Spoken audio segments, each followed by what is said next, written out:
Democrats are threatening to shut down the entire federal government unless they can defund ICE.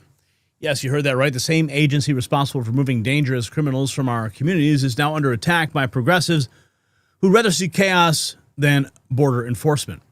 And who's leading the charge? Well, AOC, of course, calling ICE agents kidnappers and demanding they be stripped of their funding. But here's what they're not telling you about this next shutdown showdown. See, it's not just political theater. This affects your daily safety. Without ICE funding, criminal aliens stay in your neighborhoods. Instead of being deported by your tax dollars, they'll keep flowing to sanctuary cities while actual law enforcement gets gutted. Socially, we're watching the complete breakdown of the rule of law as progressives normalize the idea that immigration enforcement is somehow immoral. The political implications are massive, too, because Republicans have tight margins, but Democrats are betting they can force a shutdown and blame the GOP while your grocery bills, gas prices, and crime rates hang in the balance, all while politicians play games with national security. Yes, we're looking at another shutdown again, but you know what else is under attack while politicians fight? Your joints. And that's not a political issue. That's just life. You see, you're getting older, I'm getting older, it's unavoidable. And until science figures out how to age in reverse, one thing most of us face is joint pain. You've probably tried supplements or creams promising miracles, but let's be real. Most of them don't work. And here's why most people don't get relief. They're not treating symptoms, not the root cause. Golden Revive Plus attacks inflammation at the source with turmeric, boswellia, and other natural compounds that actually work. While Democrats fight over funding, agencies don't let joint pain defund your quality of life. Check the link below for Golden Revive Plus. Now back to the shutdown circus, the sequel. Yes, it gets worse.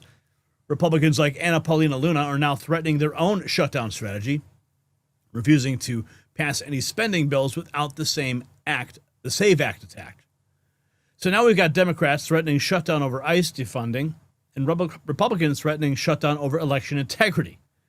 It's like a game of political chicken where both sides are driving straight at each other, and guess who gets hurt when these cars crash?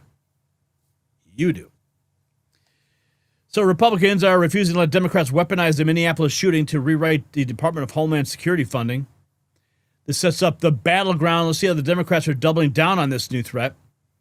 Georgia Senator Raphael Warnock says state Democrats will vote for another government shutdown to defund their law enforcement and smears officers as evil. Warnock's comments give us the Democrat position, but here's the timeline that makes things urgent. The next government shutdown happens in 11 days. Democrats are going to say no ICE, and they'll once again show America they do not stand for America. They stand with dangerous, illegal aliens. And we have this breaking news just in. Shutdown prediction. If Leader John Thune and our GOP in the Senate do not nuke the filibuster, our government will shut down at the end of January. Gunther Eagleman says, bookmark this. More predictions of a second shutdown from after the first one in 2025. Grace Chong. And here is Steve Bannon discussing it on the War Room with Mark Mitchell. Listen, you're going to miss the fourth quarter numbers because, listen, the reality is we're not going to get to a budget deal. You're not going to get appropriations between now and January 20th. It's going to get kicked down. I think the Democrats are going to sit there because of the hit that President Trump's going to take in the economy. Because you're going to miss the fourth quarter numbers because of the government shutdown. Yeah. Schumer and these guys who don't care about the American people will logically try to shut down the government again. I've talked to people about where the state of the economy is, and I used to follow this stuff. And I think that it's a lot of risk of exogenous shocks, let's put it that way. And I think what does that mean? Well, something could just happen, and all of a sudden this house of cards comes crashing down. There is... You mean events? Yeah, there are objectively asset bubbles in the country right now, and people in government probably don't want those asset bubbles at risk. Well, we're going to find out soon enough in 11 days, right? Speaker Johnson tells Democrats not a single dollar will be cut from DHS or ICE, even if they threaten a government shutdown. This is not a game. If anyone plays political games, you're going to have to take it up with your constituents. Johnson drawing the line in the sand. Republicans are already talking nuclear options. Senator Mark Wayne Mullen says the filibuster must be nuked if Democrats move forward with shutting the government down over ICE funding.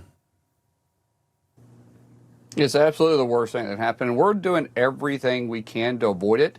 The unfortunate part is, and the president and I spoke at Mar-a-Lago a Monday afternoon about this, and again on Tuesday, on trying to figure out which Democrats could possibly support us on this. Right now, they're signaling that they're going to try jamming the president over all this DHS and Minnesota stuff, which is an absolute ridiculous fight to shut the government over when you just have law enforcement trying to enforce the law, the nation's law.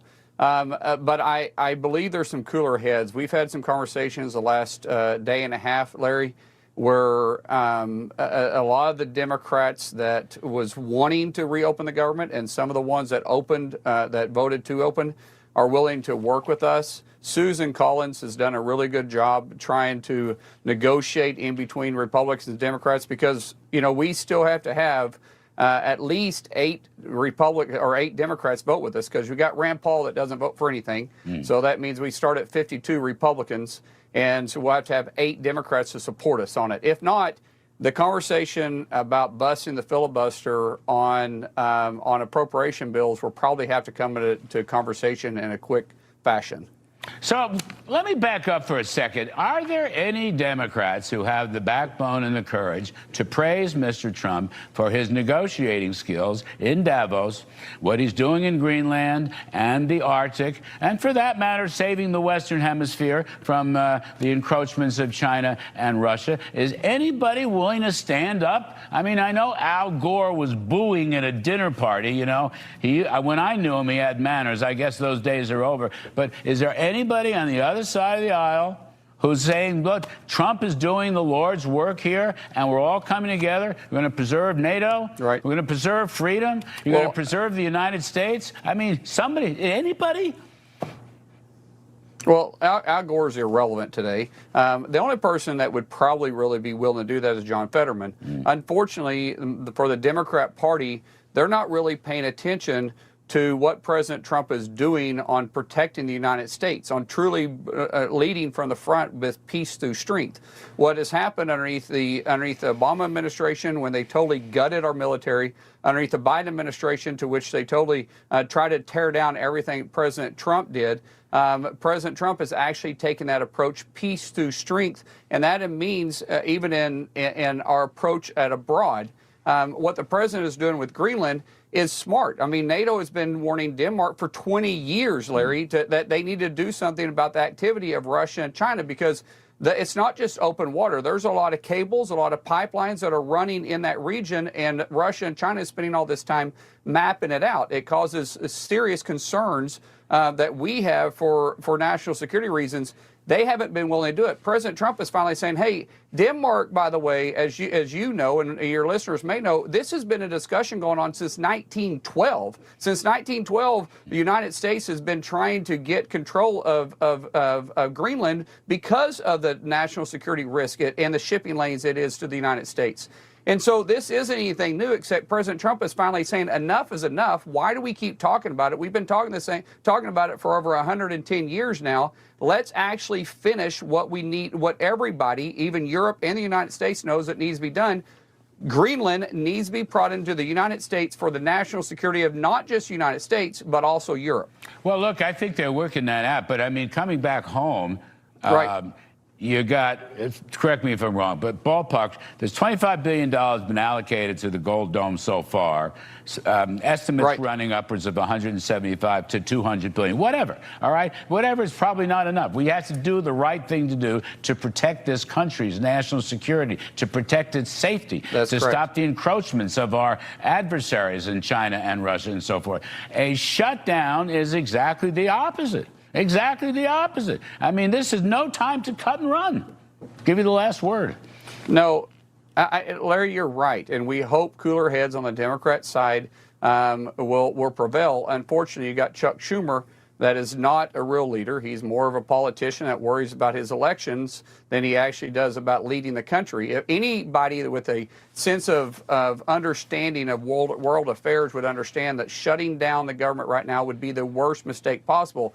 But Chuck Schumer has not been interested in actually having negotiations. He's not been interested in actually leading his conference. Luckily, we have John Thune. So Schumer's up to his old tricks, but the filibuster threat escalates the stakes. Now here's the the counter argument from the Democrats. I believe in secure borders. I believe in enforcing our laws. Yeah, bullshit. But I also believe we should be smart and humane about it. Right now, ICE has become the highest funded law enforcement agency in the country, even bigger than the FBI. Its annual budget jumped from around $10 billion to $85 billion. And what are we getting for all that money? An American mom was shot and killed by an ICE agent in Minneapolis. In another incident, ICE officers broke into a U.S. citizen's home, pulled him outside into freezing weather in his underwear before realizing they had the wrong person. That's not targeted enforcement or an efficient use of resources. That's chaos, fear, and waste. And it's happening with an agency that's now bigger than nearly every other federal law enforcement agency combined. Other agencies that actually go after violent criminals. Most immigration violations are civil matters, not criminal ones. But ICE acts like everyone they deal with is a hardened violent criminal.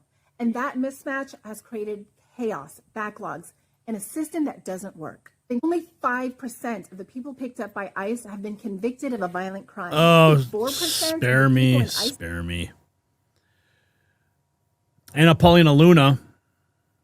I have a group of Republican members that refuse to vote to send any appropriations to the Senate unless it includes a rule for the SAVE Act. Well, look, I actually think that this might be serendipitous in timing, and if I could explain for a moment. So what happens is when the appropriations are going to be rejected by Senate over DHS funding, ultimately that means that those appropriations bills have to come back to the House. And so I've actually formed an alliance with a handful of other Republican members that will refuse to vote on any legislation to send it over to the Senate unless there's something specifically placed in it and something called a rule that would prevent the Senate from stripping out the SAVE Act. So it would force them, if they choose to shut down the government, when they choose to reopen it, they will have to also then to simultaneously vote on the SAVE Act, which would basically save our country with election integrity. So we can play this game of chicken, but I do have a handful of Republicans that will stand with me very strong and ensure that this is done on behalf of the American people. So we're here to deliver. Congresswoman, Both sides are mobilizing their bases, and now the big names are weighing in. AOC calls for ICE to be defunded again. Another losing strategy. You know, I think first and foremost, the overwhelming majority of Democrats, over 200 Democrats, voted against this DHS and ICE funding bill today. And I think it is extremely important that everyone across the country recognize that. You know, there are hundreds of members of Congress. Some are going to vote differently, but at the end of the day, Democrats stood in almost unanimity against this DHS bill, and that's how it should have been. But you obviously believe ICE should be abolished, but there are many in your party who are not going that far. Mm-hmm. Is that a problem for you? I think any step in the direction of reining in and cutting the funding of an agency that is attacking U.S. citizens, that are kidnapping 5-year-olds, that are using them as bait to open doors, and that are privately circulating that they can violate everyday Americans' constitutional rights by busting into their doors, they deserve to be defunded. I'll take any step in that direction. Are you frustrated then that leadership effectively cut a deal to fund them and, you know, implement very limited reforms? I mean, I look at the votes that are there today, and I think what is most important is that Leader Jeffries stood against this bill, and Democrats voted against it. Should they block this in the Senate? Should they block this in the Senate? If I were a member of the United States Senate, I would not vote for funding this ICE. I would not vote for funding ICE. That's what I would do. So, yeah. Congresswoman DeLauro says, though, that there's other programs in the Homeland Security bill that they would be, you know, caught on the short end if you decided to. You know, I think, you know, and I'll say in the larger minibus bill, there's things that she negotiated for labor, for health care, and she Just saved go a lot of make me a essential. drink. AOC brings the star power to the Democrat push, but here's the bottom line on some Democrats are actually demanding, threatening a government shutdown over $10 billion in new ICE funding. These spending bills are here. There's a spending bill for ICE, DHS. Talk Nice us hair. through, you know, Democrats do not control either chamber, but the numbers are so tight, there's opportunity, right? I think there is an opportunity. Certainly there's an obligation to try to insist on conditions attached to these appropriations or spending bills.